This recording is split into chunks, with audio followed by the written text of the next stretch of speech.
Who is your daddy? I am your father. You fathers will understand. My father taught me many things. I got an idea. How about you all sit there quietly while I make dad noises? Well, let's go ahead and get started here with episode 154. This is middle of the day, and so who knows what kid might come walking in, what moment my wife might say, get down here because something crazy happened. So we got to get going here. And even Derek and Daniel, my two podcast co-hosts for this week, they were sitting there waiting, talking about weird stuff while I was taking care of kids. So I'm glad you guys are both here and we're able to hang in there while I managed some family business. But I'm glad you're both here. So Daniel and Derek, thank you for being here. And thanks in advance for not swearing too much so I don't have to edit too much. We'll see. We'll see. Yeah, that's true. I can't it make depends promises. how ridiculous he is. If he's ridiculous, I'm just going to... Hey, tell you what, can you guys Lash go out at ahead? Why don't you each go ahead right now and get it out of the way? Say whatever you want to say out of the way now so I can edit it right off the top. And then we'll Daniel, you are a piece of shit. Like, I hate your face. Your face gives me AIDS. Piece of shit. You're a Watch out! all right. I hope you get AIDS. I hope you get by no. Listen! you even shocked yourself there for a second. You're Like, like, oh my word. what? Sorry. I want you to get raped? What? That was a lot of bleeps. That's too many bleeps for Tim. I'm sorry. It's just gonna sound like this. Hey, hey, hey, hey, hey, hey. Like a song. Hey, hey, Yeah. hey. No. Yeah. All right. Well, now that we've gotten that out of the way, I hope that's good. It's a good way to stretch out, start the show. Wanted to talk a little bit about stuff we're playing, and then we'll dive into Resident Evil 2 impressions. Of course, the remake, the much anticipated. It's fair to say it's a remake, right? Not a remaster or whatever else. Yeah. It's definitely a remake. Full-on remake of Resident Evil 2 just came out this past week. These two guys have played it quite a bit. I at least played the demo, so I'm not totally oblivious to what's going on. So I did play through that last night. And so we'll talk about Resident Evil 2 for a little while. Then we'll share some news from this past week, and we'll close it out with a segment of advice from the three of us. We're all very wise, so I think that's a good way to wrap things up. Yes. But let's start first with our guest, Daniel. Outside of Resident Evil 2, any games that you're playing right now? I did jot them down. So the one I finished right before Resident Evil was Onimusha Warlords. So good month for Capcom. You know? Yeah. Now that is technically a remaster, right? That's not a remake. Yes, remaster. Yeah. Okay. Yeah. I did. You know, it's because I had posted in Facebook. What year is it? But seriously, like Capcom just dominating January, which is cool. So, and I'm a huge fan of Onimusha. Because Onimusha was actually my first PlayStation 2 game. So when I bought the system, Onimusha was my first game. And when I got my PlayStation 1, Resident Evil 2 was my first game. So what? Yeah, so Capcom was pretty important to me for the pretty first nostalgic month for you. Yeah, no, it is. So see, I never played the first Onimusha or the second one that I can remember. I might have tried them, but the only one I played start to finish was 3, which I later learned was the one that folks don't usually like. But I thought it was fun, so I don't know. I liked it. So you saw 3, and you skipped 1 and 2, saw 3, and you're like, I need to play this. Was it Jean Reno? Keep in a little bit, but keep in mind that back in the day, you just play whatever game is right there. You go to Blockbuster, you see something for rent. It's a new one that's out. I didn't think like, oh, I better play the first 2 to catch up. I wasn't that much of a completionist. Well, and let's be fair. Stories back then weren't exactly amazing. That's why I thought this one was creative. The Onimusha 3, at least, where you switch between the French and ancient samurai timeline, whatever. So I thought it was cool, but apparently I learned later that I'm an idiot for liking it. So I really liked 3. It was the conclusion. It concluded Samanosuke's story, and it had the greatest CG intro of any game of all time. Oh, it was so good. It was like 5-6 minutes long, and it was amazing. It was. If you guys haven't seen that, go on YouTube right now and look up Onimusha 3. They won't be impressed now. No, but it was still cool. Still impressive. It's still cool. You're right. Visually, it's not as impressive now, but just the style of it, and it is cool. It is cool. I'm glad you enjoyed that one. Would you recommend it to folks who have, like myself, who had never played the original, or is it more of a good nostalgia trip? If you've ever played any of those games that have the tank-like controls, then I would play. I mean, they did update the controls, so you can play either with the D-pad, will give you the classic tank controls, or you can use the analog stick, and it's a little better. It's still a little wonky, but it's manageable. Okay. But if you like samurai games or anything with zombies, or if you just kind of like that classic Capcom formula where you know, you find items and you unlock new areas, and then you go back and like find new things, then yeah, it's absolutely worth playing. But I mean, the combat's nowhere near like a Ninja Gaiden or something like that. It's no, it's a little slower. Like you kind of want to try to learn how to do the counters, which are not as easy as like some other games. It's not simply block and then immediately attack and you counter. There's like a weird timing thing with it, but if you can figure out how to do it, it's very satisfying. So all right, cool. Yeah, it's very good. Derek, what about you? Anything else you're playing outside of RE2? Red Dead still. That will probably be the main game I start to focus on outside of, you know, Kingdom Hearts is coming out Tuesday. But Red Dead, still playing that. I'm into Chapter 3.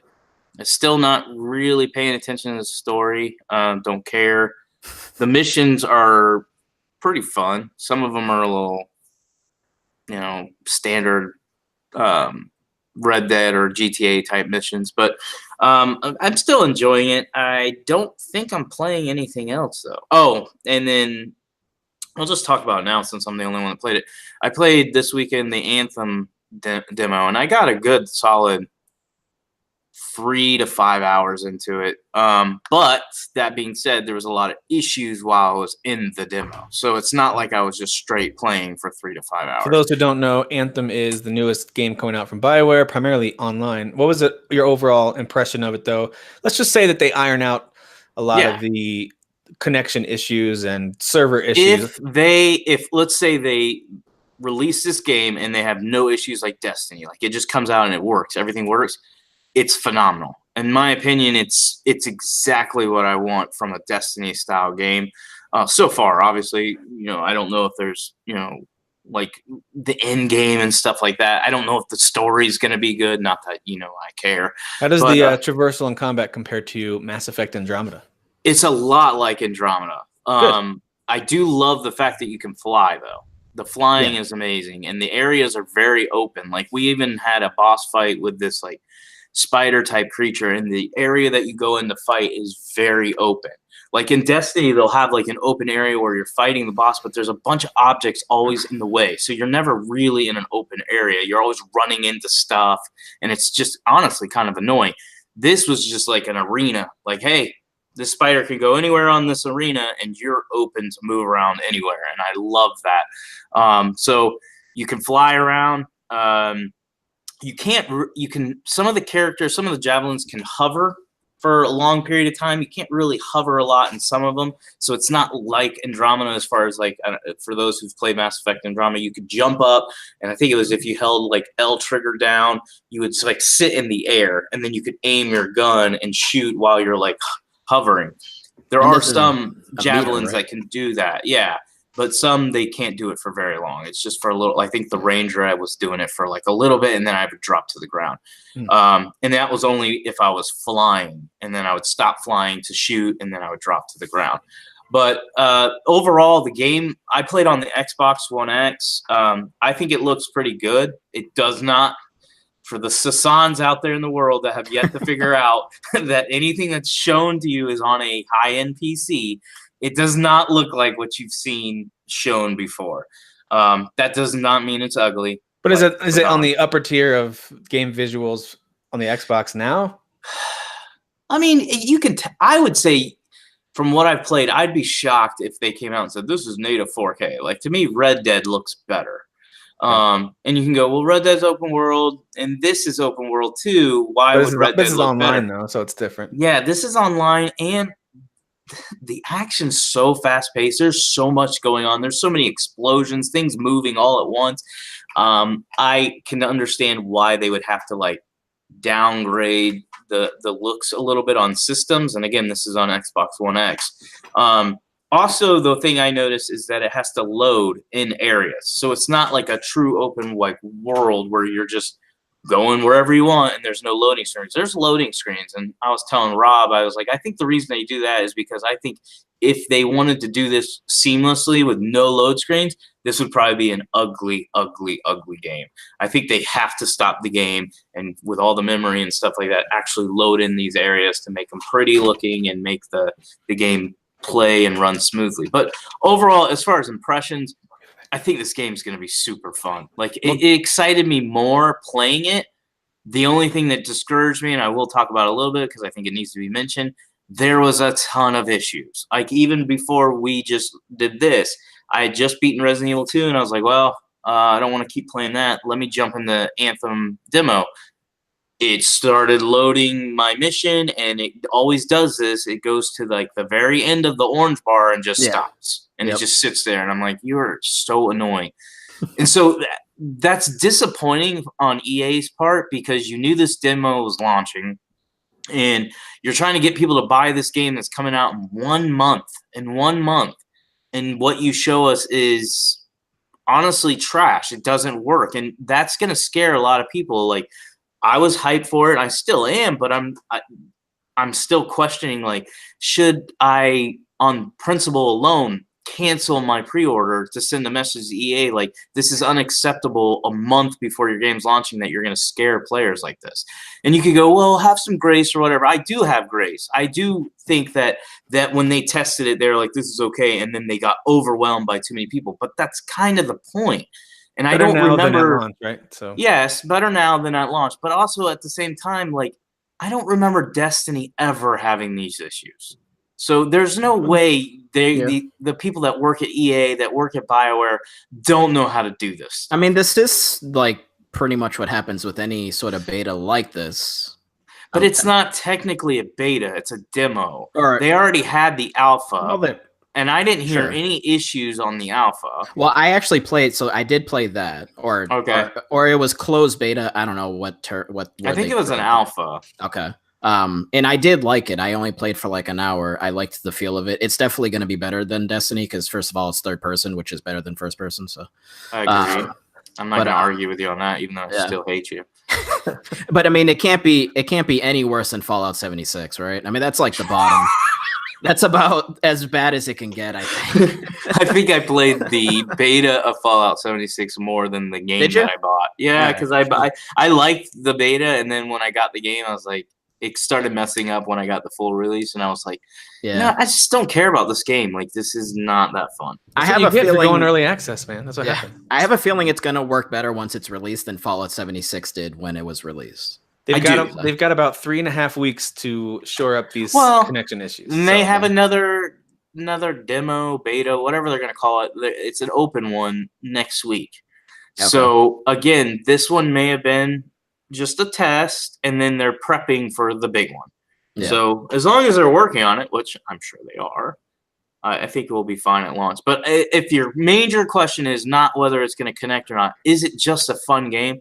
Yes. Yeah. Super fun. Good. And it's got all the loot and stuff that we would want. Yes, right? So. It feeds everything that I like. I was able to create my javelin to look like a little Wolverine. I mean, it has a lot of stuff you can add on and you can upgrade. There you go. The vanity items are really cool. Everything's great. It looks like it's going to be super fun. Like, it's one of those games where I'm like, sure, if a crew wants to play with me, I'll play with them. But realistically, I'm going to probably play with randoms and love the hell out of it. All right, fair enough. Well, one thing I'm playing, I actually had my son Shepard bring this to me so I could show you. I've been using this the Satisfy grip for my Switch. I don't know if you guys have seen this before, but it's really simple. You just slide the Switch right into it like that, and then it kind of feels more like a regular controller, at least on the sides, the way you hold it. So it does make it a little more of a sturdy handheld. So I really do like that. I recommend it if you play in handheld mode a lot. And it also comes with a case that fits it. So this is the mode that I'd use more than anything else to finally beat. You can take it, buddy. Thank you. To finally beat New Super Mario Bros. U. And so that game was really fun. It was not too much different from all the other entries in the New Super Mario Bros. Games, but it was really fun. I highly recommend it if you've got a Switch. It's a lot of fun. Well, as far as satisfied grips go, I think Derek and Sasan are prone to, gripping each other. Yeah, there you go. Are you satisfied with that, though, Derek? I am not. I mean, he's a strong guy. There is a reason why I'm doing this. Oh, okay. All right. Okay. Because only I can satisfy me. I'm just gonna put a big, just a blur, just a big black. Yeah, I'm just gonna blur right there. I mean, honestly, do you think there's another guy that's better looking than me? There really isn't. I know you'll try to have a cute animal over it, like a cute animal. Hey, listen. But I've also been playing a little bit. I didn't talk about this last time too much. I've been playing some Farpoint. I'm pretty good way into that one. I've had a couple of boss fights, which feel pretty epic, by the way, in VR. I highly recommend this. So this is a VR game using the aim controller. Yeah. So if you're gonna play this, or what's the other one? The Firewall, I think it's called. Yeah. If you're gonna play those, I highly recommend the aim controller. It takes it from being a pretty cool experience. It's kind of like your head now becomes the camera that you normally control. But now you've got this, what I think is very immersive experience when you're playing. Like, for example, aliens all start popping up out of the ground and attacking you, and you can just, pray and spray kind of thing. Or you can actually bring the gun up physically right in front of the VR headset, and you look down the sights by doing that. That kind of stuff was really cool to me. I thought it was a lot of fun. So, did your wife make fun of you? I mean, she did. Please tell me she was making fun of you the entire time. She looked like did. a nerd. Yes, Nerd. Yeah. Yep. As long as you stay within the cone of the PlayStation Eye camera, you can even turn all the way around backwards and shoot stuff that's behind you. It's just pretty cool. I like what they did with that. It's not the most beautiful game by any stretch, but the VR experience is pretty fun. I imagine with a controller, it's a very mediocre game, but with the aim controller, I've enjoyed it. So I recommend that. I'm getting really far through Octopath Traveler. Just wrapped up all of the chapter 2s, and I'm into chapter 3 for most of the characters. Really enjoying that one a lot. And I wanted to mention NBA 2K Playgrounds 2. I've been playing some of that as well. I think it's a good improvement over the first one. The only thing that's missing is the ability to jump in and do instant tournaments, which I guess some folks liked in the first one. But now you can do seasons, you can do exhibition, you can do 3-point contests. It's fairly light on all the different gameplay stuff you can do, but lots and lots of players to unlock. So I think it's fun. Lots of challenges to complete. I think it's a nice little arcade style game. The shooting feels a little bit better this time around too. So I like it. The only other one I'll mention, let's see here, because I've tried a few other games. So both of my sons, both my twins, they're both 7. They're both really into 2 different games right now. The one who just brought the Switch to me, that's Shepard. He loves playing the Switch. And not only did he try Moonlighter for quite a while, but now he's really into Battle Chef Brigade, which is a very creative side-scrolling action platformer mixed with this match 3 timed puzzle game with cooking and stuff. I actually had that jotted down. So it's surprisingly fun. It's surprisingly fun. So yeah, that was on you sale. guys have great taste, and I'm glad you're sending that to your kids. Hey, Derek, will you please just take care of yourself? Lower your head. Lower your head. While I keep talking. You guys are injuring my back. Yeah, well, that's because you spend a lot of time on your back. You're doing that to yourself with your mom, buddy. Okay, all right. Oh, mom jokes. There we go. So Battle Chef Brigade is a lot of fun. And then my other son, Thad, Derek, you'll approve of this one.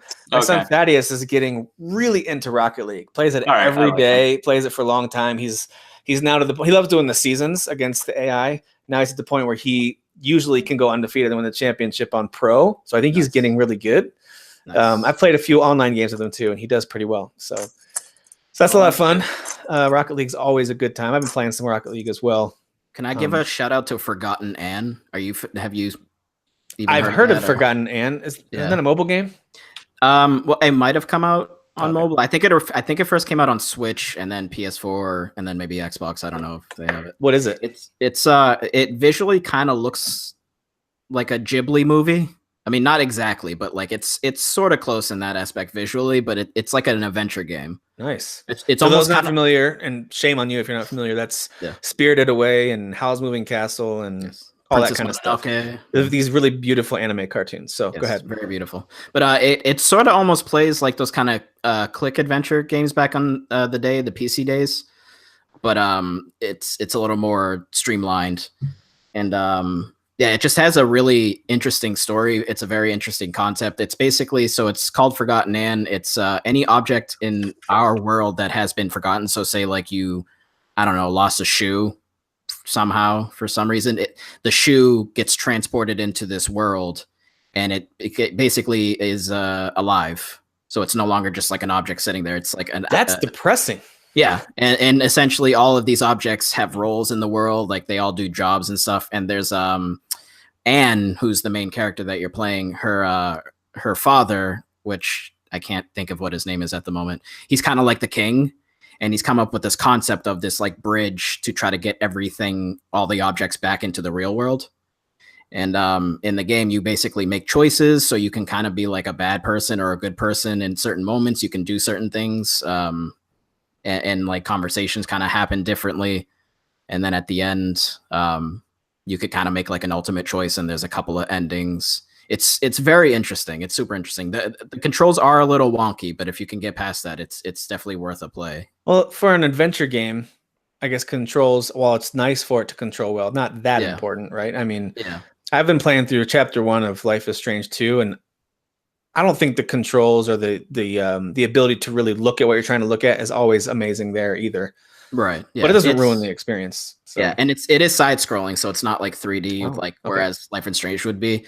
So it's all hand drawn, and that's why I mentioned the kind of Ghibli-esque. That sounds cool. Aesthetic. Yeah, it's definitely, if you like an interesting story, if you want to kind of play through something like that, it's worth a playthrough, and it's not super long, 7-8 hours. So okay, nice. Yeah.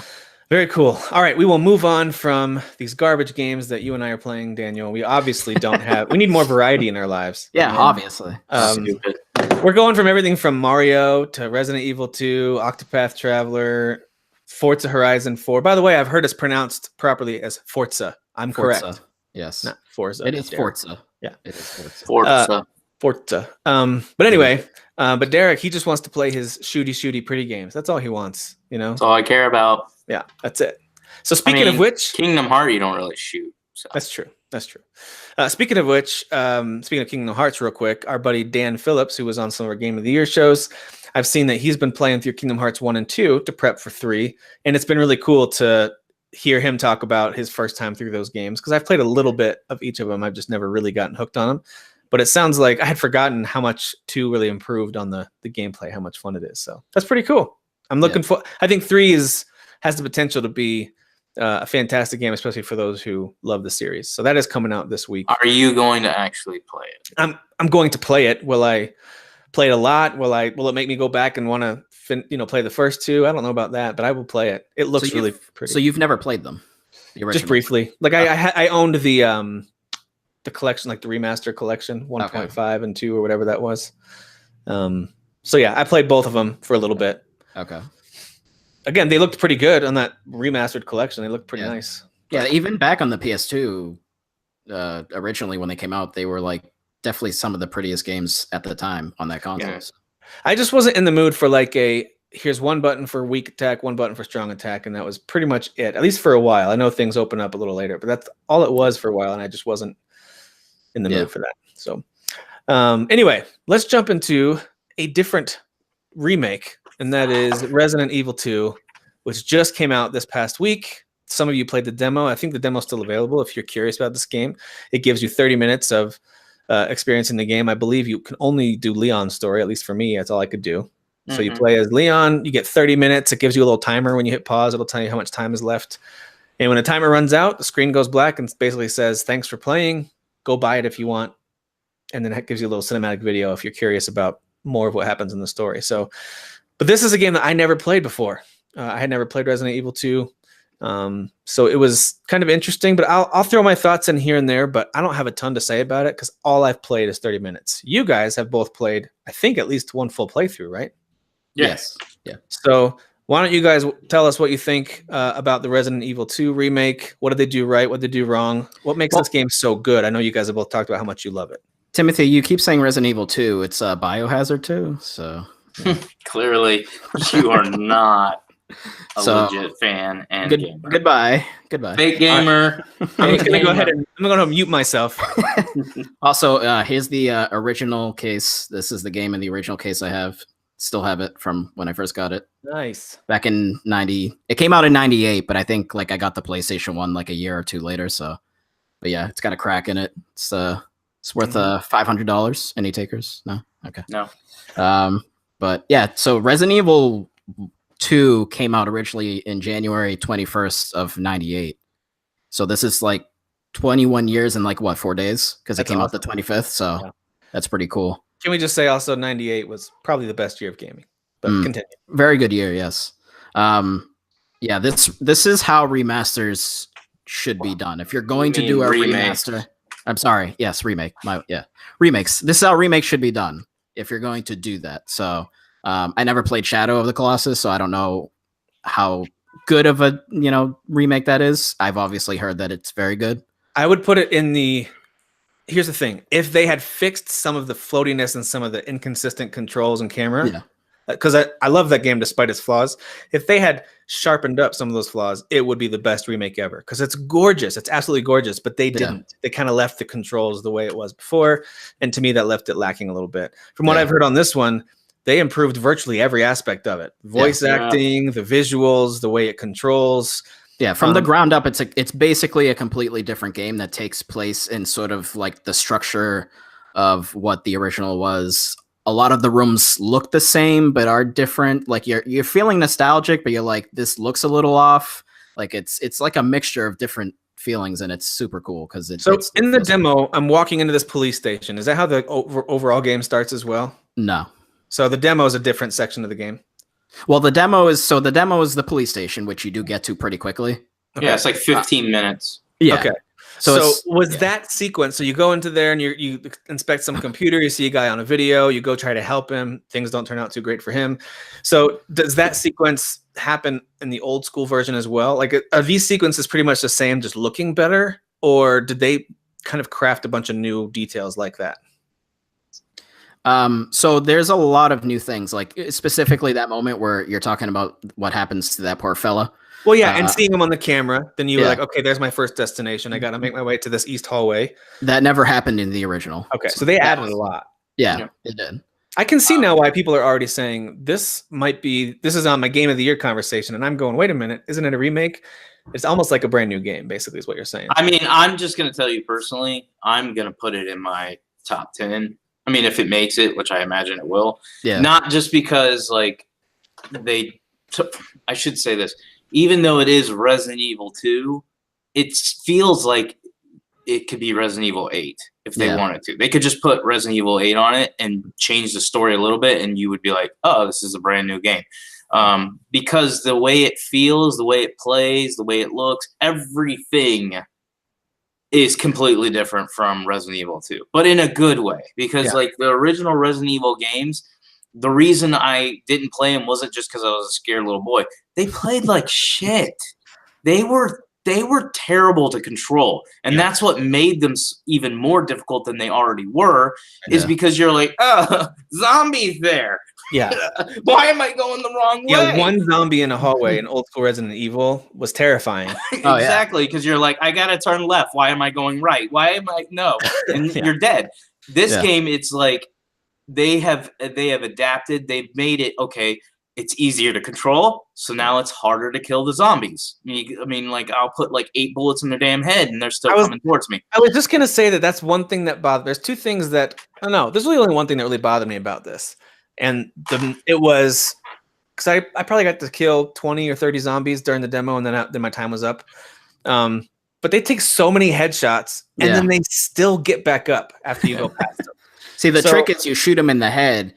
And then when they hit the ground, if you have a knife, just take some slashes at them, because then they'll kind of start grumbling. And then that means they're still alive. They're trying to reach up at you, but you just keep slashing away. And the game told me that my knife will break if I use it too much. It will, but it's just a good tactic where you can save ammo. So you shoot them a couple times in the head. They fall over down and go stab them. Yeah, exactly. Yeah. So. And towards the end of the game, you need ammo. Oh, yeah. Well, I did get the shotgun in time, and that was incredibly satisfying. I will say the shooting feels better in this game than in most Resident Evil games that I've dabbled in. Yeah. I didn't think the visuals were as good as Resident Evil 7, but they still were good. They still were good. But I think 7 is a better looking game, but maybe it was the ambience of 7 in the haunted house. I would say it's the same engine. Yeah, I would say like it's the same issues. Like everything you're looking at, like the places that you're at, like the police station, everything looks amazing. It's more the character models, and I think Resident Evil 2 looks good, but it almost looks kind of oldish when you look at like their faces and stuff like that. They're not like really super detailed. That's all I was talking about was their faces. Yep. But like everything else looks amazing. Well, I think Leon is the one that looks a little off. Like Claire, they completely made look different. But I think her character model actually looks okay. Like her face is very animated in the moments where it's focusing in on it. But like, I don't know, there was something a little off about Leon. Even though I prefer playing him on my first route. Because you're a what? A chauvinist pig. That's Sure. why. Yeah, that's between the two of us. I'm the chauvinist. Yeah, and Derek's a feminist. That's why he picked girls first. It has nothing to do with it being a third person game. I only where she's walking in front of him the pick. whole time. Yes, I only pick girls when it's third person. If it's first person, there's no point. Right. Obviously. So third person, the whole time Claire's like, "Why am I bending over? What? That's right. I need to move forward." I'm like, "Just keep bending over, babe." Daniel's the chauvinist pig. Just to be clear. Yeah, obviously. I'm a monster. I'm walking down the street. I'm saying inappropriate things to women. They just start punching me in the face. I mean, Yeah. So the only setting that I saw, you're a chic man, and I'm a Gillette man. Clearly, chick man. I'm a Dollar Shave Club man. Yeah. Okay, so the only setting that I saw was this police station. Yeah. So tell me a little bit more about the other settings that you see in the game and how those look. So I haven't played the original one in a long time. I actually did start replaying it on the PS3 like last summer, and then I just like stopped a couple hours in just because I think something came out, and I was just like, I'm gonna play that. But my memory is fuzzy as far as like every moment of the game. I remember the locales, but the moment to moment, there are definitely like gaps in my memory where I'm like, I don't quite remember if this is being taken from the original or if this is new. But the setup is more or less the same, but it's not completely the same, and that's what's cool because it throws you off. Because like, I don't want to get too spoilery. I don't know how like in depth we're going here, but yeah, let's try to keep it spoiler free. Yeah. So essentially, the first main location is the police station. Yep. And then after that, you get to the sewers. And then the third location, I'll not say specifically what it is, but there's essentially 3 distinctive areas that you're going to in the original one. Okay. That happens here, but in the beginning of the game, like right off the bat in the beginning of the game, in the original, you would go into the Kendo gun shop, and you would meet like the gun shop owner, and then he got attacked. That doesn't happen in the beginning of this one. So like right off the bat, like the way that you actually get into the police station is completely different. Okay. All right. So then you get to the police station, and then you kind of go through it, and you get to the sewers. But I'm pretty sure in the original one, I could be wrong, but in the original one, you would leave the police station, go into the sewers, and then you would do the sewers and get to the third location. But in this one, it doesn't happen that way. It kind of like weaves in and out. Like you actually are going back to the police station, and then you're doing some other stuff, and then you get to that third area. So it completely throws you off. And they obviously did that on purpose, because like if you played the original one and they did the same thing, you'd be like, oh, well, here it comes. I'm going to go, Yeah. Well, I mean, like you said, even though they're adding a lot of new layers to this, a lot of it still feels like what I remember from my Resident Evil experiences, and that is inventory management is a big deal because you run out of space really quickly. Ammo, like Derek said earlier, one of the most scary things about the game is how am I going to fight off this wave of zombies? I've got 7 bullets left or whatever. Like those are the things that add stress and anxiety, and to some people fun to those experiences. So those things are still intact. There's lots of places and side rooms to explore that have, there's, for example, you find this weapons locker in the early part of the game where you now have to go find these 2 missing buttons. And once you find those buttons, then you can now unlock these lockers that have additional ammo and items in them. So they reward you for exploring, looking in every corner, and then backtracking a bit to open places you couldn't open before. I appreciate that in games, and so they definitely have that. If that's something that appeals to anyone who's listening, well, it's that like they allow you to backtrack, but they also do a good job of connecting the areas. Yeah. So you'll come across like a door, and you're like, oh, it's locked. Yeah. And then you go somewhere else, and then you end up weaving around. You end up back at that door, and you end up seeing why it was locked or what was stopping you from being able to open it. You open it, and you're like, oh, cool, I'm back. Yeah. I've got a shortcut. So it's almost like that Dark Souls thing where it's like, well, now I don't have to travel 5 million miles back to the police station. I'm back at the police station, and I found an easy way to get there and get back to the sewers or wherever else you're going.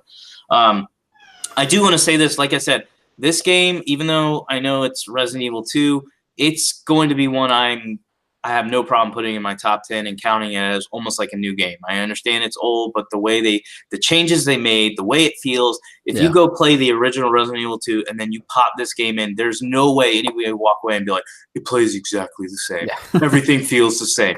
It doesn't. It's a completely different game. Basically a new game. I totally hear what you're saying. Yeah. Because, like, for instance, I played, I think it was last year. No, it was the year before. I went through a ton of Resident Evil games. Like, I went through Resident Evil 0, Resident Evil. I think I played 4, 5, and 6. Like, I just went through and played them all. But when you're playing those older ones, 0 and 1, and all they've done is remastered them, and then you play Resident Evil 2's remake, you're like, holy crap. And they made a lot of changes in 0 and 1 like that aren't just visual. They made the game a little bit easier to control, a little bit easier to play. They made it more modern, so when you play it, you're not like, because I'm telling you right now, if I went back and played the old Resident Evil games, I'd play them for about 5 minutes and be like, nope, I'm not playing this crap. Not only did they control terrible, but you have to have serious patience. Like your saves, you can't just save whenever you want. You know, the kids are crying, let me go save my game. No, you had to have a ribbon, an ink ribbon, and you had to be at a certain area to do it.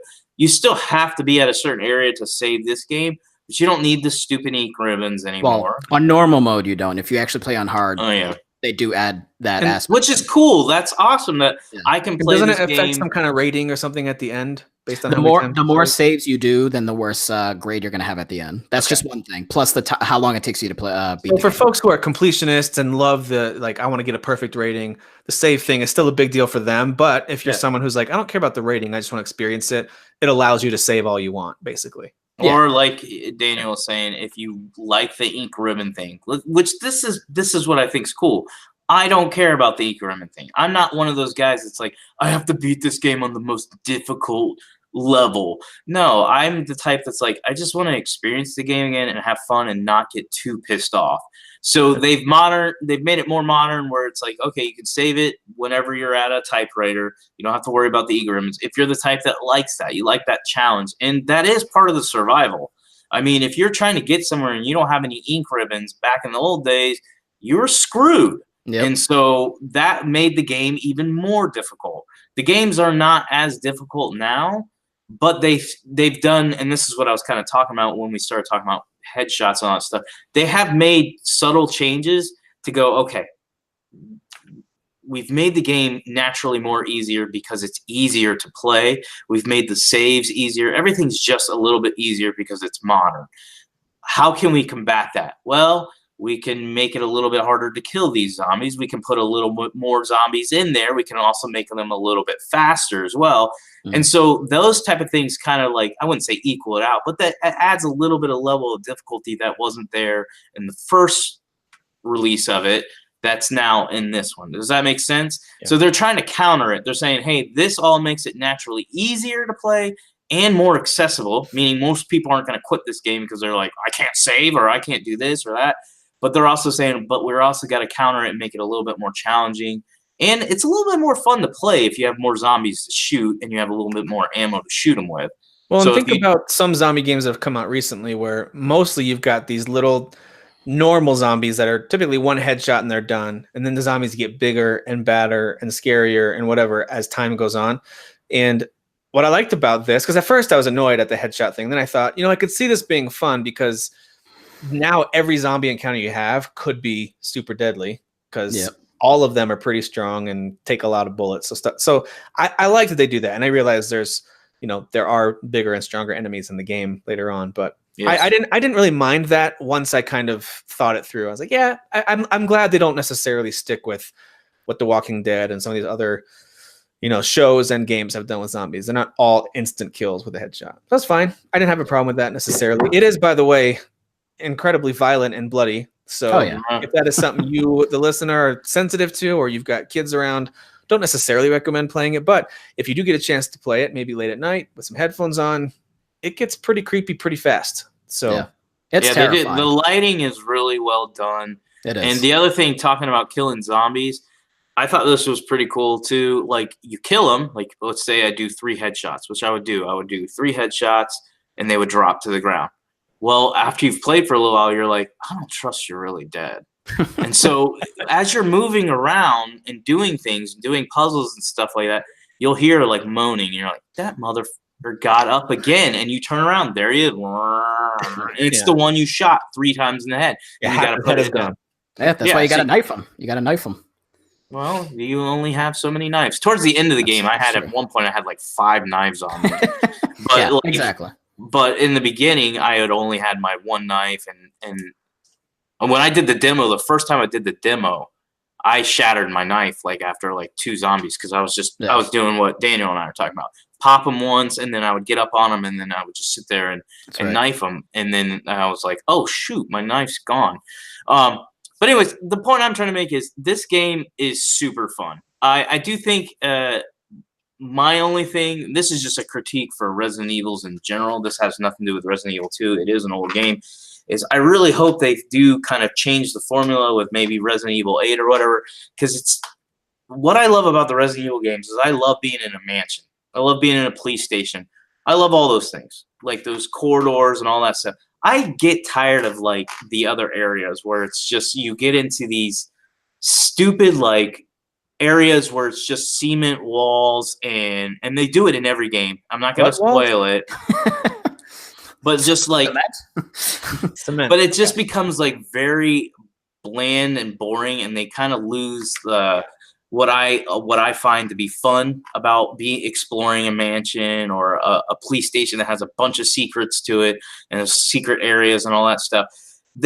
Everyone, even 7 did it. 7 starts out outstanding. You're exploring this house. 7 has a great mansion setup, but then they open it up a little bit. And then later. they open it up, and then To you the go to bayous. the end, and you're like, I don't care about this. This is just the same thing. Every room looks the same. Everything looks the same. And they kind of do that, and you end up in again, I can't say it, but almost every one of them ends up in like this, white coat area. And it's like, oh my gosh, guys, can we do, please change the formula. Because it's Umbrella is like I a know, and that's what I'm pharmaceutical saying. company that's destroying the world. So Well, we need to destroy Umbrella, which I think they've done, and we need to move on from that. That's what I'm saying. The thing that I loved, and this is why Resident Evil probably will always be, I'm going to say Resident Evil 7 is my favorite to play, but Resident Evil is going to be probably my favorite until they change this up, is because I love that we were in the mansion for so long. And it had a good story. It was the start of the story. You had no idea who Umbrella was. You had no idea. There was a good mystery there. It was a good hook.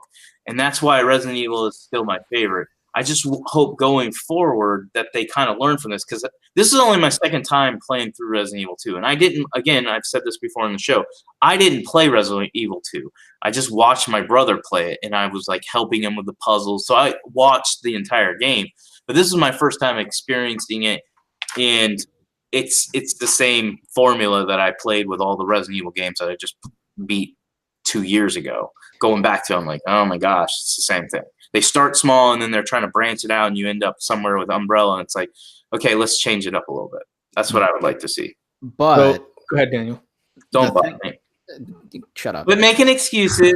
Go ahead. We get it. I understand who Umbrella is. No, what's unique about Resident Evil 2, so back in the day, that case I just showed you, there were 2 discs. So there was a Leon disc and there was a Claire disc. Oh, Depending on who you wanted to play as first, so that would be Route A. So if I always generally played Leon as Route A, and the story would unfold a certain way, and then you'd pop that out, you put in the Claire disc, and then you would play her story. So she would be going through the police station and everything, I guess, maybe like a little behind Leon. I forget, it would sort of weave in and out. And the story would play the way how she's seeing it. But then if you flip that over, so then if you play Claire first, it's going to unfold differently than when you played her as like the Route B, if that makes sense. Gotcha. Yeah. So if you do Leon as Route A, it would be different as Leon Route B and vice versa for That's pretty Claire. creative. That's a good way to approach it. And that's how it works in this one. And that was what was throwing me off, because there were moments that were happening that I'm like, I don't remember this happening in Leon's Route A. And there's a certain enemy in the game that I'm not going to go into details, but he's a big mean jerk. He's just a very big mean jerk. He's annoying. I don't think he popped up in Leon's Route A. I could be wrong. but I don't remember him popping up in Route A. I remember him popping up in when I would play as Claire Route B. But he does pop up in Route A for Leon. So like the way that kind of weaves in and out was like a little off to me, and that's what was kind of keeping me on my toes because I wasn't expecting it. And I just thought that was like really one cool. of my negatives for the game. And I want to say this, I won't spoil it, but one of my negatives was I was just annoyed with this thing's presence. And That's I was the like, point. well, yeah, I know, but hold on. Isn't he called the Tormentor? Sorry, I don't know much about it, but isn't that what he's called? Yes. He's annoying.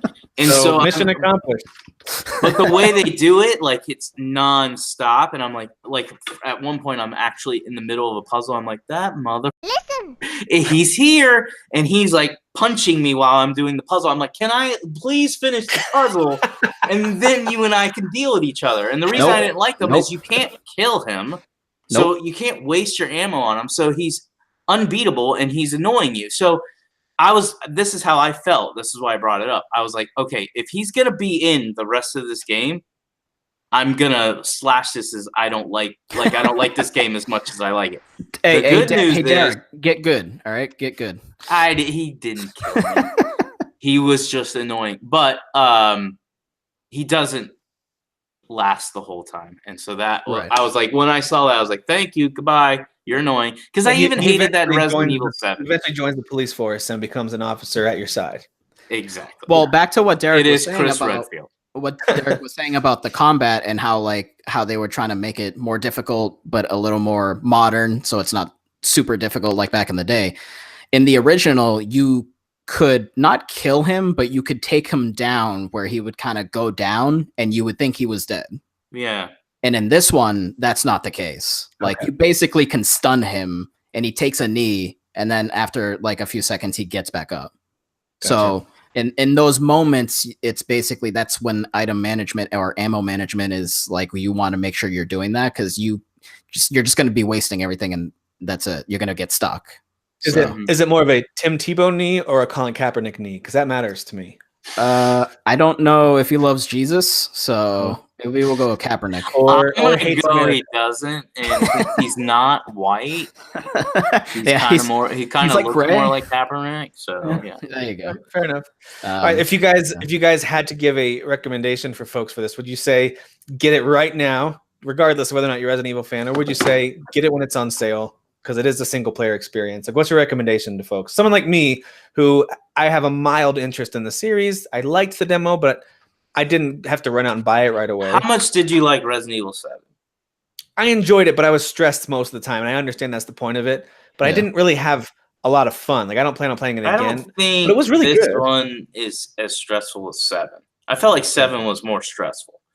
I think this is like really fun game to play. I don't think it's super scary. There was only one point in the game where I was running away from said annoying person and I ran into a dark area and like something jumped out while I was running. So I wasn't like aware of what was going on. And when it jumped out, I went, oh my God.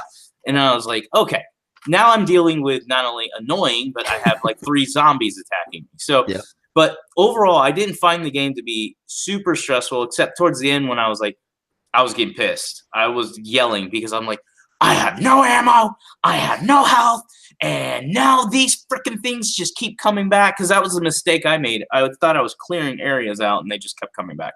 I like that you keep talking to the evil monsters in this game. You're like, hey, let me finish this puzzle. All right? Hey, I've got no ammo left. Okay? You're being rude. Just stop. Rude. And all you do is growl at me. This game is $60 currently, right? It's full price. $60. I highly recommend it. It is not a remaster. It is full-on remake. It feels like a new game. It is worth $60. But to me, this, and I would say this about any game, if you haven't bought it already, then you obviously weren't sold on it, and you can just wait because this game will be $40. And I'm not saying that will be a complete price drop, but you'll be able to get it on sale for $40 in like 3 weeks. Capcom will do it. They'll be like, oh, $40 for Resident Evil 2. So I think if you already are willing to wait. But for me, honestly, I'm looking at the schedule of games coming out, and unless there's some surprises in June, July, I could see June, July being a time when I grab it on sale. and give it a shot. It's not long. I mean, again, you can rush through it to try to kind of do the completionist thing. But like, if you're like, I played. It took me because I kind of went through it meticulously to unlock as many areas as I could. Like, it took me 12 hours. The thing. Because you're a freaking nerd. Oh, That's so like a all real completionist run through is 12 hours?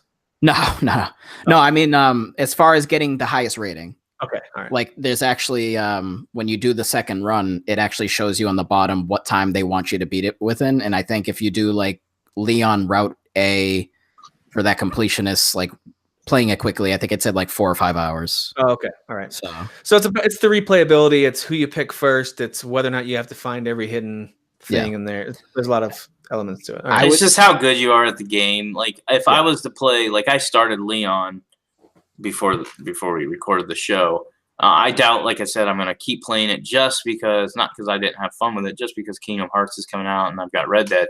But if I was to keep playing it, obviously everything's fresh. And while Leon's is going to be a little bit different than Claire, I've watched the reviews. They even said it's just subtle things. It's nothing major. You're still doing a lot of the same stuff. So a lot of the puzzles I'm going to know and I'll be able to do real quick. Yeah. So I could probably beat it in 4 or 5. Game, if you die, I'm not sure if it's after the first death, but anyway, they do pretty quickly offer you like, hey, would you like to change the aiming to assist mode and make the zombies a little easier to kill? It's not called assist mode. It's called Susan mode because he sucks at 90% of the games he plays. So that's fair. You can choose that from. Are you really bad? Yeah. Are you really bad at this game? But I'm just saying, for those who are saying, yeah, I'd like to play it, but the stress of dying a lot, whatever, I don't have time to do that. You can play an easier mode if you want to just get through it and play through it. And I don't know if it's fun that way or not. You could if you wanted to. Yeah. But as far as like my opinion goes, which is the most important, if you want to buy the game, I would say if horror isn't something that phases you, if you're into horror, then absolutely you need to buy this game. Yeah. It is amazing. I don't like horror, and this game doesn't bother me. Yeah, exactly. So. There are don't get me wrong. I mean, you're in dark areas with just a flashlight. Yeah. But the zombie, I mean, you always got ammo unless you're an idiot. So the zombies aren't like that scary. I think that's why I like the Resident Evil games, is I always feel like I have some type of control.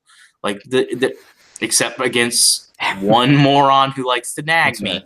But overall, you have control. You have power to destroy these enemies. None of them make you feel like, oh, this is impossible. Yeah. Yeah. And whereas the originals, yeah, you would. Just a little tidbit for the last section of the game.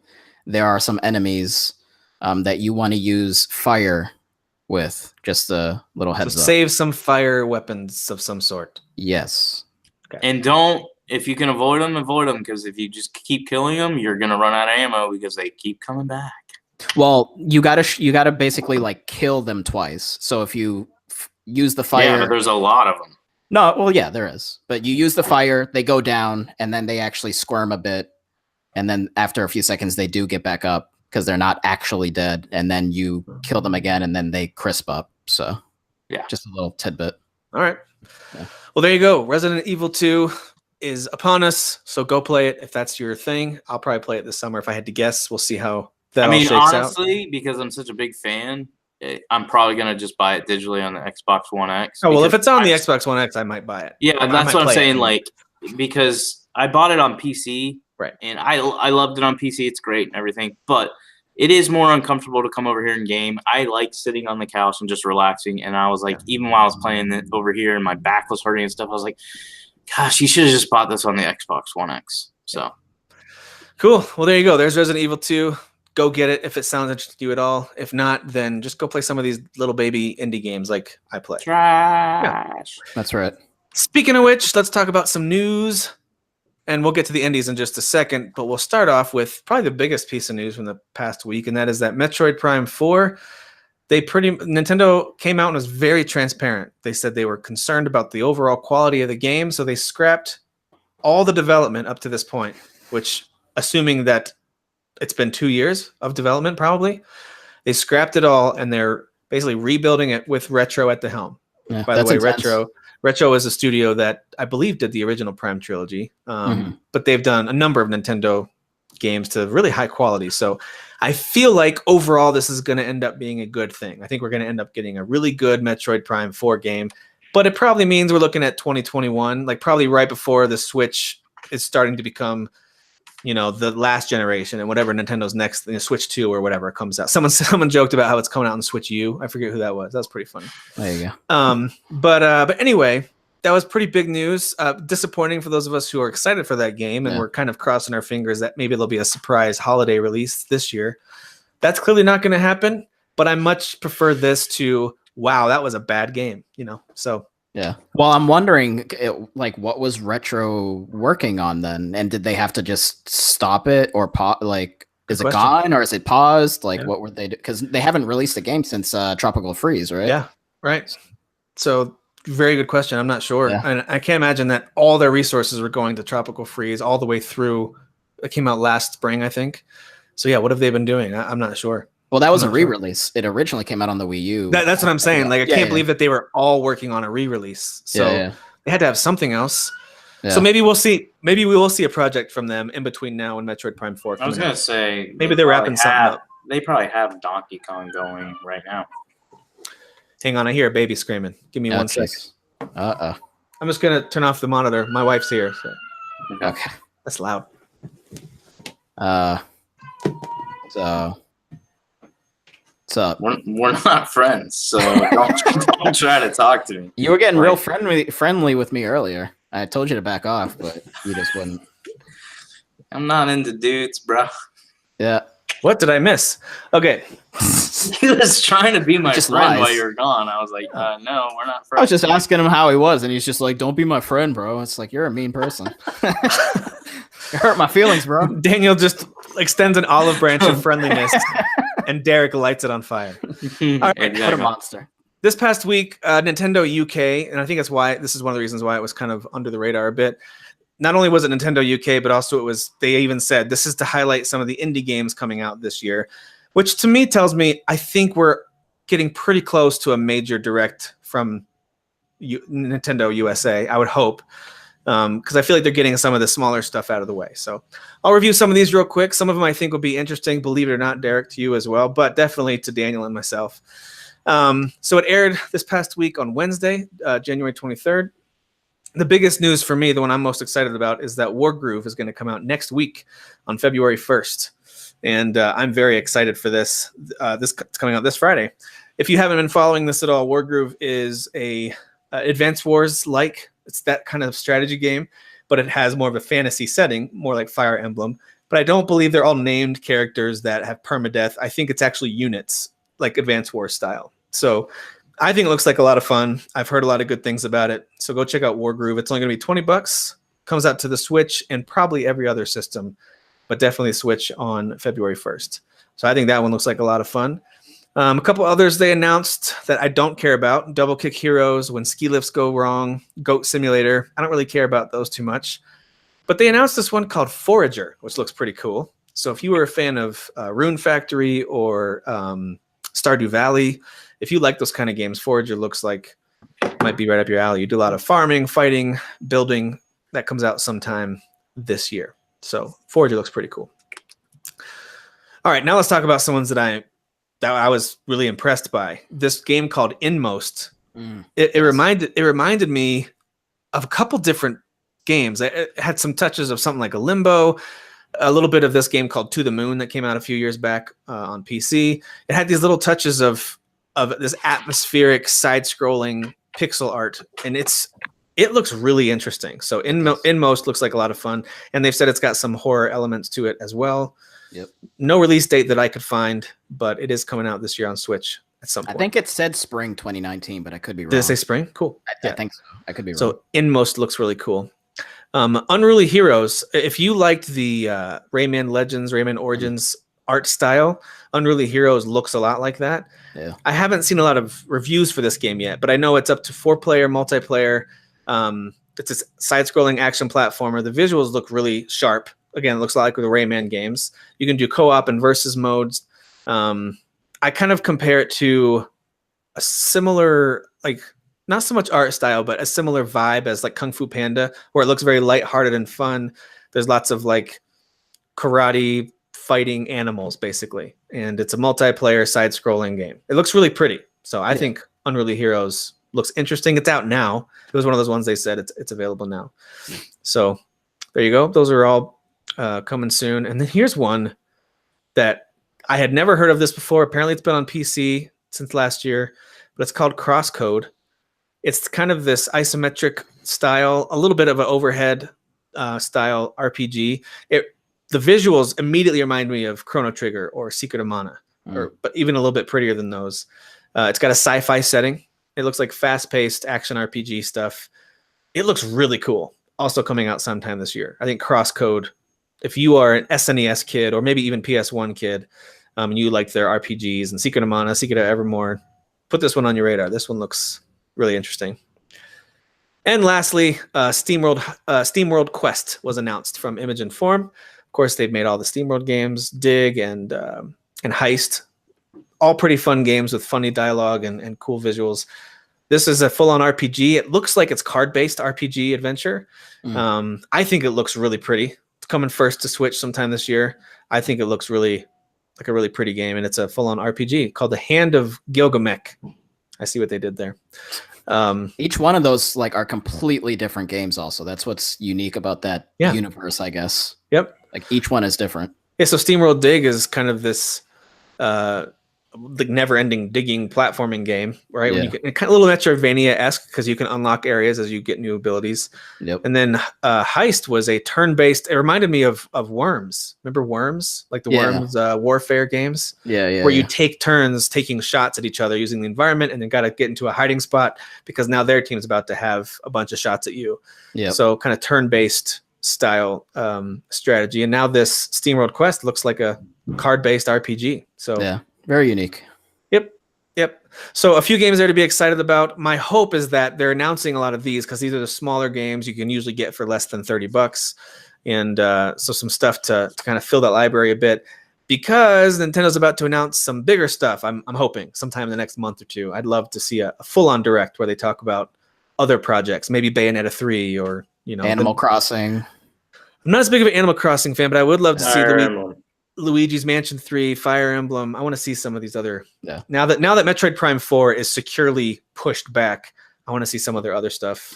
But they do need to show Animal Crossing because they did announce it officially, but literally we don't know what it looks like. That's a major game for them. Even though I'm not a fan of the franchise, that is a huge game for them. So exactly, they should show something there. All right, so I will end the suffering. Okay, I'll end talking about the indie games. Derek, you handled that pretty well. I noticed that you started to lean back and fold your arms tighter. I think he's actually crying. He looks like he's crying. I see some tears. Yeah. I completely zoned out. They're 4K tears. I was just thinking about me. When you guys talked about Resident Evil, I was engaged and I was listening, but even though it's not my favorite, It's because you didn't say anything about 4K, Tim. It's true. There's no 4K. It's a good point. Yeah. Like, who cares about your stupid indie trash? I do. You're the worst. Okay. I care about it. Okay. You're the goddamn worst. Well, this is a great segue. That out, bro. This is a great segue. Now that we are really showing love to each other, into our closing segment called Fathers Know Best. You don't have to be a father to give advice. I was going to say, can I lead this segment? Or? You totally can. You don't have to be a father. You don't even have to be married. You could be anyone that's come on the show, or even if you write into the show, we could share your advice. This is a segment. Be politically correct. It's Fathers Know Best. Daniel, you're not a father. Shut your mouth. Sure. It's as simple as that. Sure. Look at Tim. He's like, I don't understand. I think you're just envious of my lifestyle that I can do whatever I want whenever I want. So you do not have a little Eli. Eli is a gift from God. I've heard you and Daniel argue enough to know that he is your daddy. That's right. That's right. Shut your mouth, boy. Zing. Right, so this is where we give some sort of life and or gaming advice to leave you guys with. Maybe it's a game we're playing currently. Maybe it's a way to play games or whatever it is. So I'll get it started so you guys can think about what it is you want to share. But so I have a bit of advice in both categories, both gaming and life. So I would say that when your family is around, this is not about the content of the game. This is just about you being accessible as a husband, dad, friend, whatever. I would suggest trying to only play games that allow you to fully pause. So this is when to play your single player games that you can pause, because Once everyone's occupied or asleep, then dive in with your online games, team up with your friends, do all that stuff. Or maybe they're all out of the house for the afternoon. But if you're playing those and they don't let you pause, there's fewer things that can quickly mess up a relationship than saying, but I can't pause, you know that. Like that just doesn't go well. So as much as you're able to, as busy as my life's very busy, I got a lot of kids and I've got a wife, I play the stuff I can pause. And if I can, even put it in sleep mode and come back to it pretty easily. Most systems let you do that. So I would suggest that you allow yourself to play games, only games that pause when family is around. Oh, what a beta male! I will say if that. you're an alpha like me, you tell them all to shut up.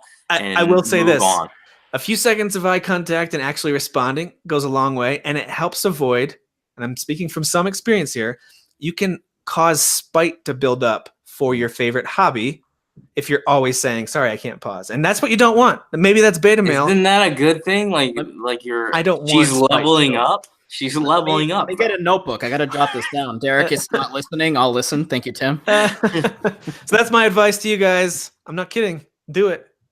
It's actually really good advice. I was joking, of course. That's actually just good advice in general, really. Just pay it attention to what they're saying because they'll rip you a new asshole. So. Yes, that's true.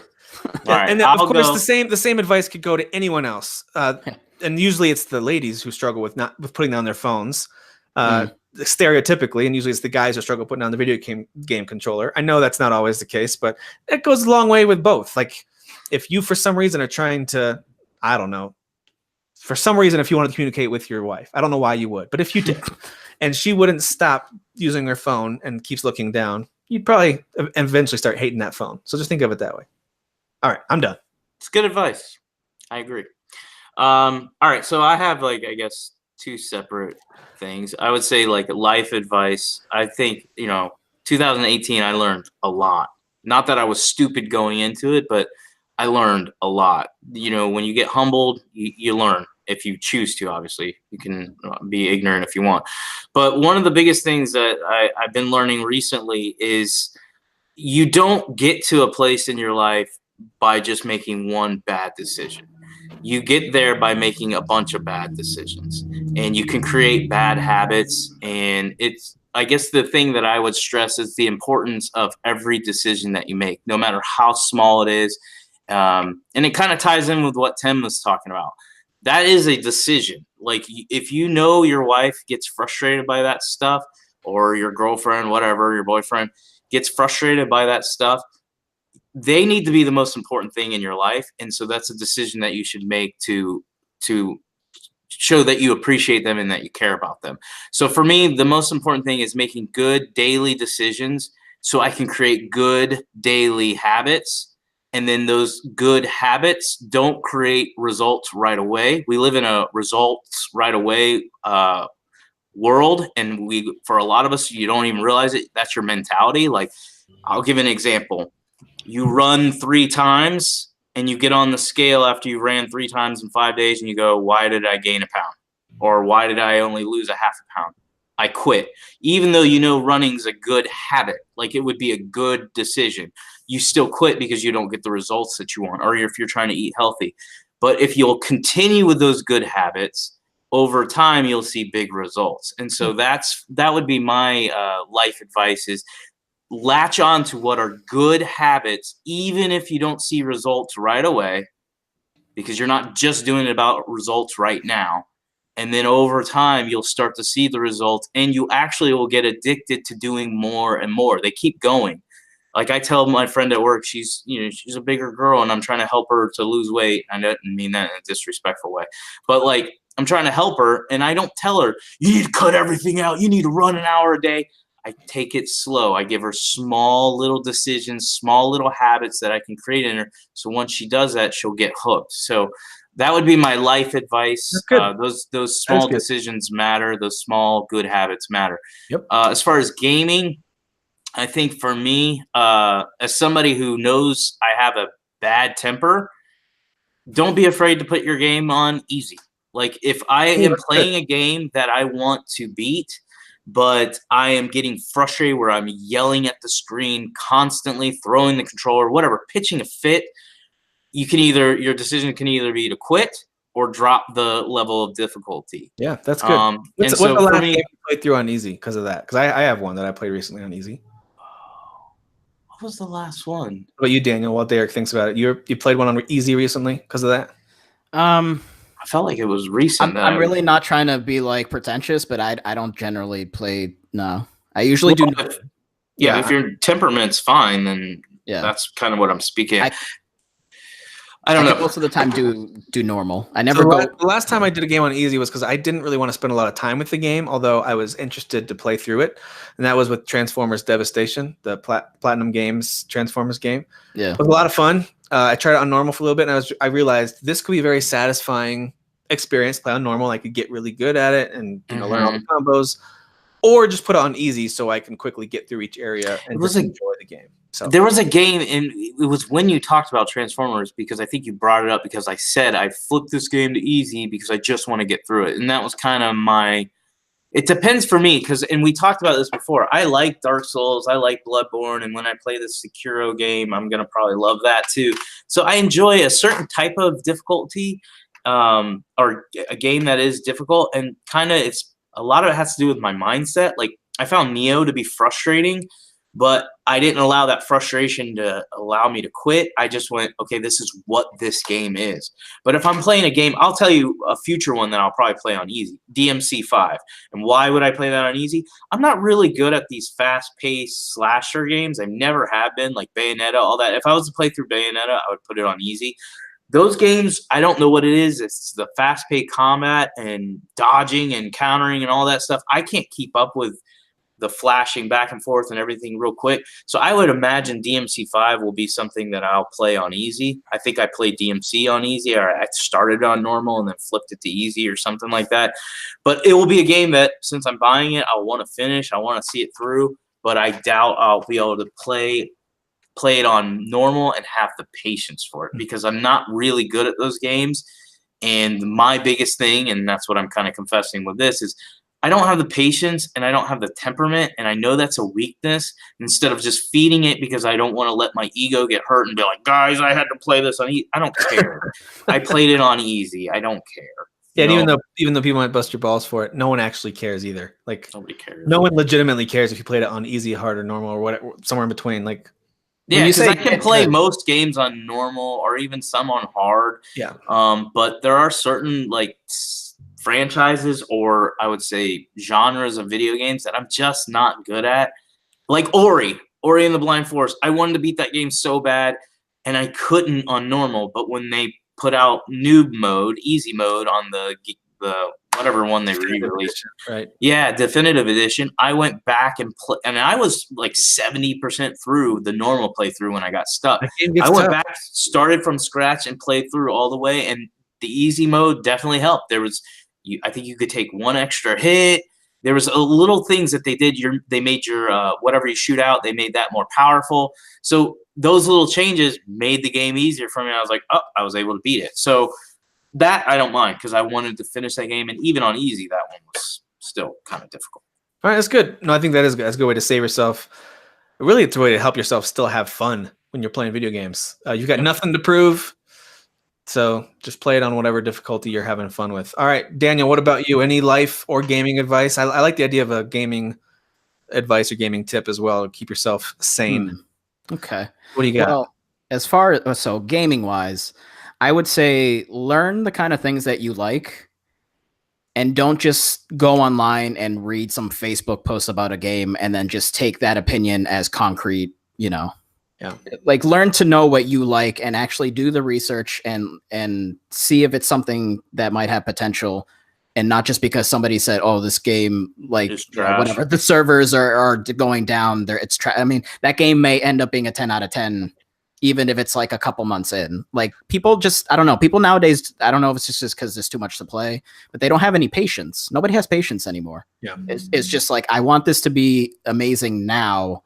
And if it's not, I'm furious, and I'm going to go online and make a bunch of people who worked super hard feel like trash.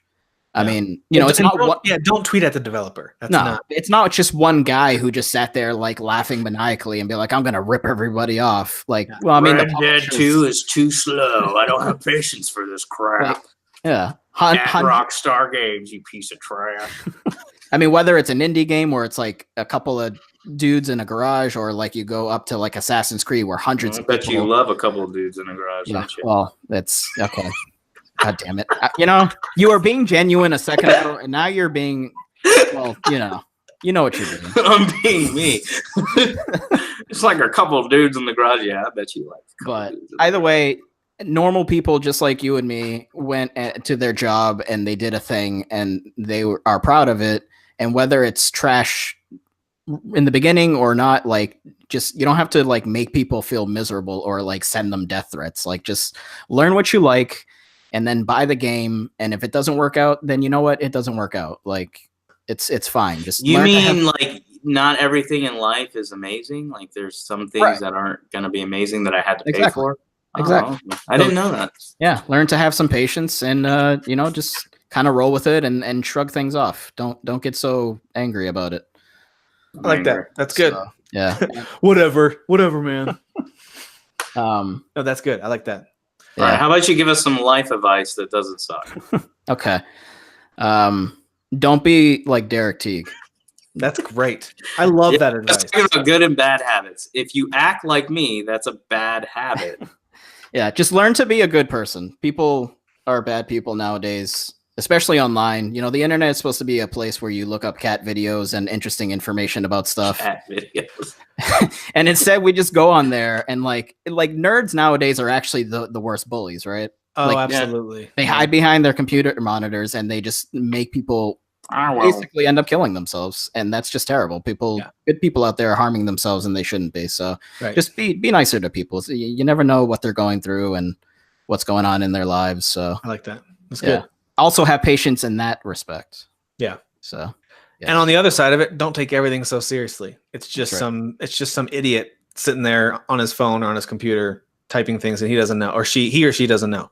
I Yeah, mean, so- you can use my name if you want. You don't have to say it's just some idiot. Yes. It was it's me. Derek, guys. Derek It's hurt me. a lot. I do troll Daniel and Tim a lot, and they Learn- cry. I can't think of the last time that I posted something that I was excited about that Derek didn't give an angry reaction to. Yeah. I can't Just- think of the last one. Just a little extra there. Learn to be the best version of yourself. Like Derek said earlier with making mistakes. Yeah. If you Yeah. make a mistake, that's okay. Learn from it. That's good. And Yeah. just try to be better, Don't just spiral out of control. Or try not to. I know it's hard sometimes, but just try to be the best version of yourself and learn from your mistakes. It's okay to make mistakes if you learn from them and then do better. So And this is all for your stuff for you yourself. This is not. I don't think any of us would advise you to go on there and be condescending to others. Like, guys, we need to be better. Like, all right, that's. I hate when people say that kind of stuff. Like, Go we're team. better. We're better than this, guys. We're better. Oh yeah, than this. that's some more good advice. Like always get good advice and then give it to your spouse. Be like, this is for you. I'm fine the way I am. Like you need to be more patient. Yeah, if you read Okay. a book or some Bible verse or some kind of challenge that someone has given you that you're like, you know what? I think my wife or husband could apply this, and don't do that. No, recommend against that. Also don't be Derek Teague. Don't be Derek Teague Just don't be when it comes down to it. don't Like be who wrote you guys' script? Megan Teague? Did she write that? Don't be like that bastard. don't be a Teague. Don't Specifically Derek. Specifically Teague, Derek. you fatigue me. All right, guys, that was a nice long conversation, and I appreciate you taking time. I hear kids getting crazier and crazier, so I need to head I downstairs. don't. I'm I'm trying to no, I don't hear any kids. My life is easy. You guys are both the worst. All right, Daniel and Derek, thank you for taking time to talk, especially about Resident Evil 2. Hopefully, folks out Resident there Evil 2. Play will Resident Evil 2. enjoy Absolutely. it. Thanks for your advice, and thanks for letting me talk about indies. Although I moved pretty quickly, okay? I moved pretty quickly through that Because list. nobody cared. Like We can keep talking. We nobody can keep cared. going. Yeah, We Nobody can keep cared. going if you want we to. totally could. All All right. right, Derek, you hang up. Me and Dan are going to talk about indies All for a right. while. Yeah, you guys are totally a cute couple. All right. Bye. Go I'll drop see your you head guys down. later. Go drop your head down. Okay, bye. Who is your daddy? I am the father. You fathers will understand. My father taught me many things. I got an idea. How about you all sit there quietly while I make dad noises?